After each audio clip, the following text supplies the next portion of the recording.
التعليق ده جالي من احد المتابعين بيقول لي انت فاهم ازاي الحبايه بتشتغل يا عبود؟ انا لو مش فاهم الحبايه بتشتغل ازاي ما كنتش طلعت الطلعه دي، بس ده سؤال ممتاز وعجبني، وانا هقول لكم ازاي الحبايه بتشتغل من طقطق للسلام عليكم. الحبايه دي بتدي اونست اوف اكشن خلال نص ساعه لساعه. يعني ايه اونست اوف اكشن يا استاذ؟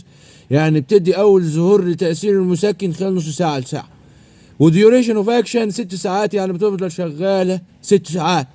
بتشتغل ازاي بقى؟ ده السؤال الاستاذ. بتشتغل على انها بتنهبت السايكل اوكسجينيز 1 وسايكل اوكسجينيز 2، وبتكريزنج البروستاجلاندين، فبتكريز الفيفر والانفلاميشن والبين. مش محتاجه حاجه يعني. وكلام غني عن التعريف، مش اي متابع هيفهمه الا اذا كان صيدلي. كونترا انديكيشن بتاعها، يعني امتى ما اخدهاش؟ لو عندي بيبتيك ألسر يا جماعه، يعني عندي قرحه في المعده، او ماشي على ادويه السيوله او ادويه زي الاسبرين. ايه الحلاوه دي؟ ايه الطعامه دي؟ ايه الشياكه دي؟ ايه الفخامه دي؟ وفي النهايه حابب اقول ان الصيدلي هو الخبير الاول في دواء، دراج اكسبيرت. والسلام عليكم ورحمه الله وبركاته.